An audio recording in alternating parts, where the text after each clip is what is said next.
Hey everyone, it's me again. Hope you're doing alright. So, today I want to talk about Mixtape, but also not really about Mixtape, because low key, the actual game became secondary to the absolutely unhinged discourse orbiting around it. It's like a dying satellite held together by rage bait thumbnails and a sponsored gamer supplement.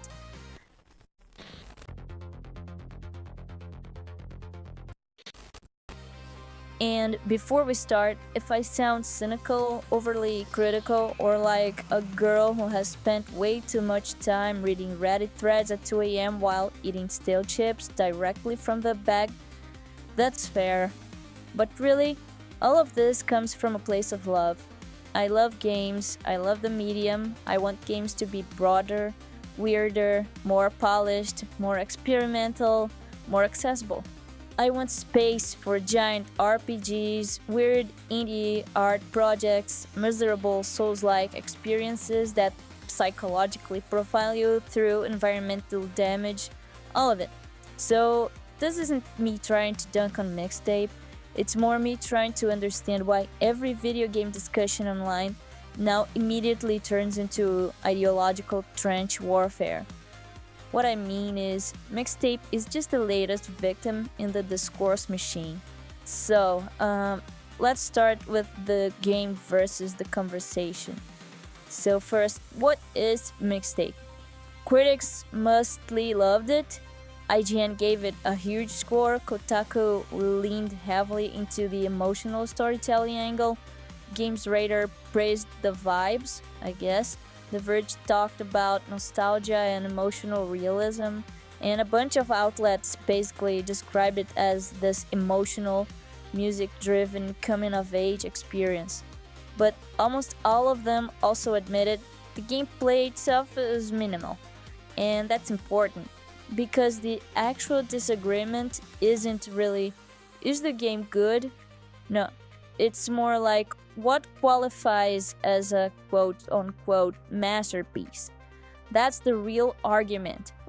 Critics looked at Mixtape and said the emotional experience is the point. Meanwhile, a lot of players looked at it and went, brother, I pressed forward for 6 hours while listening to sad indie music play in the background. And honestly, both reactions kinda make sense to me. Like, we've had games like this before. Journey, Gone Home, Life is Strange, all those Telltale games like The Wolf Among Us. Games where the atmosphere and emotional investment matter more than the mechanical complexity. And personally, I loved some of these games. Life is Strange has barely more gameplay than me trying to decide what to order on Uber Eats for 45 minutes. Still loved it, but the difference is expectation. If I buy a Telltale game, I know I'm basically getting interactive television with occasional emotional damage, and that's fine. But if people walk into Mixtape expecting a gameplay-heavy experience because of the marketing, the presentation, or the review scores, yeah, some backlash was inevitable. So, this brings us to the rage bait economy. Now, this is where things get a little bit weird because the internet absolutely lost its mind over this game. Suddenly, everyone became a professional Mixtape analyst despite never touching the game.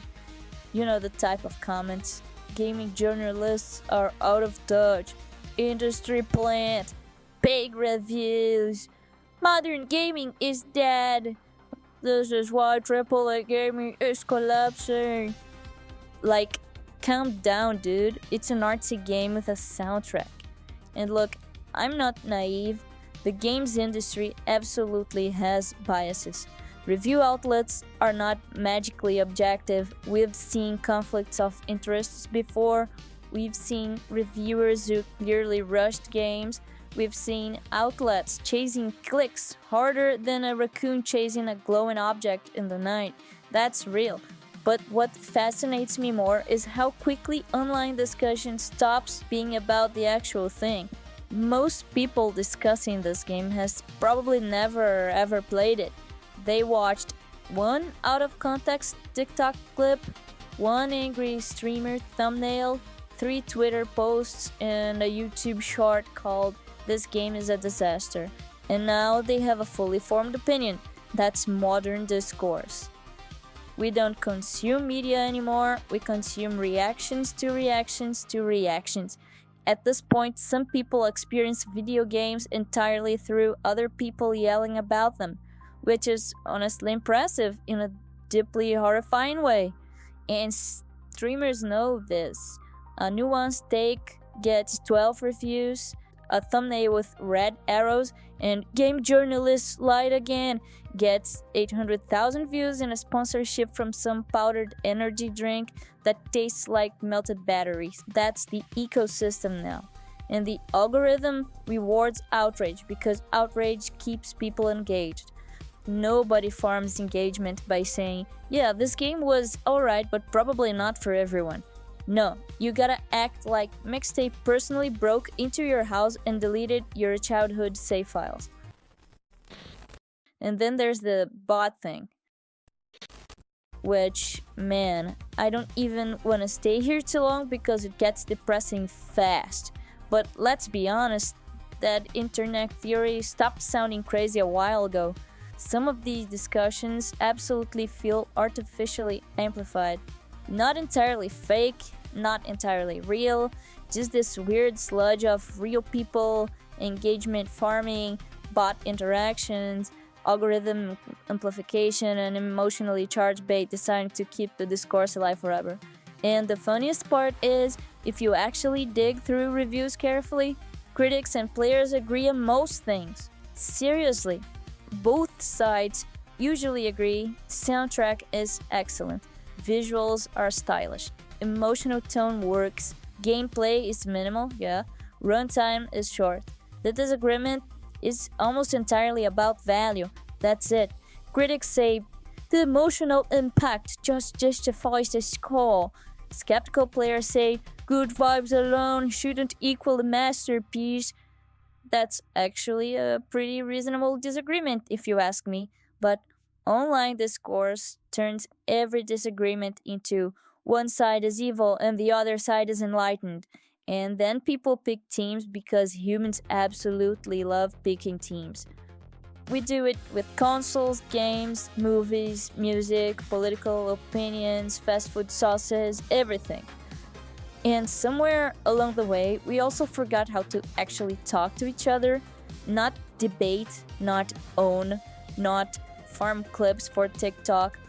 Actually listen. Like genuinely hear another person out without immediately preparing a finishing move like this is Mortal Kombat. Because sometimes someone saying, this game emotionally resonated with me, isn't secretly launching an attack on your bloodline, and someone saying, yeah, I thought this was overrated, isn't automatically a cultural terrorist trying to destroy art itself. People can't disagree without becoming enemies, come on. Crazy concept, I know, very experimental, and all in all, I think we'd all benefit from approaching conversations with a little more empathy and a little less, this take made me violently unfollow. Come on, we spend so much time building walls around our opinions that we forget video games are supposed to connect people in the first place. Which sounds very deep and wise until you realize I learned this lesson from arguing online about fictional elf lore in forums, so, you know, growth.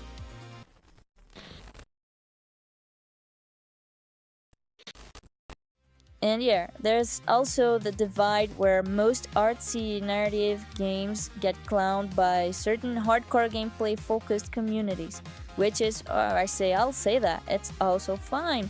The guy who willingly died 4,000 times to a poisonous swamp knight named Gorthok the Rib Collector maybe isn't looking for a melancholy indie nostalgia trip about teenage memories and mixtapes. That's okay. Not every game has to appeal to every audience.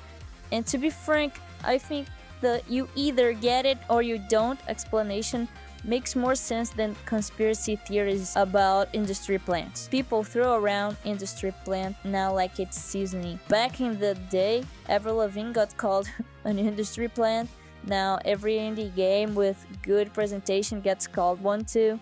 Sometimes things are just niche. Sometimes something is laser targeted at a very specific audience. And if you're outside that niche, it simply won't hit the same. I don't love the phrase, "it's not for you," because sometimes it gets used defensively to shut down criticism. But in Mixtape's case, I kinda think that's just part of what's happening. So, is the divide even real?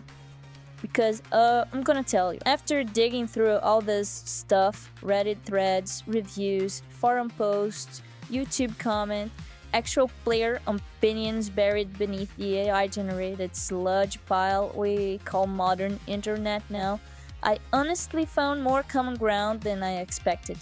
Most people actually agree on the core experience. The divide gets exaggerated because outrage performs better online than nuance. Game is decent but niche doesn't go viral.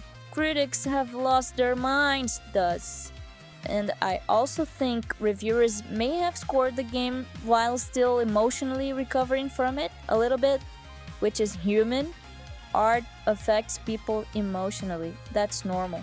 Sometimes a game leaves you sitting there staring at the credits while emotionally disintegrating to licensed indie music, and suddenly your numerical scoring system starts looking like a little compromise.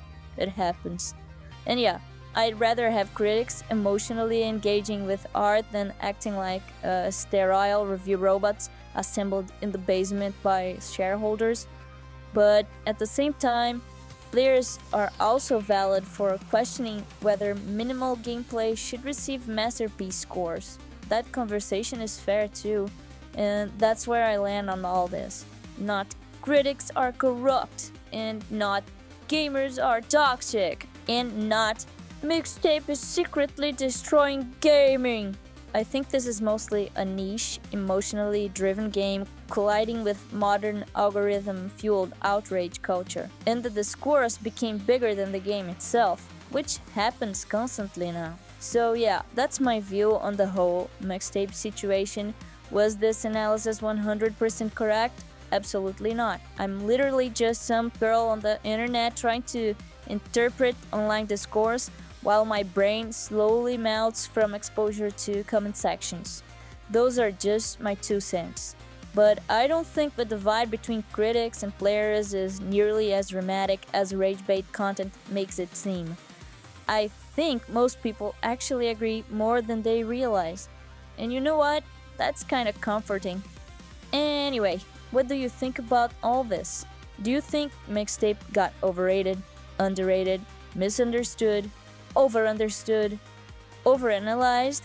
Or are we all just trapped inside the infinite engagement machine where every video game release now becomes a psychological warfare for people with ring lights?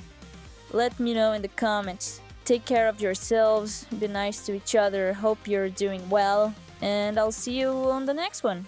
Bye!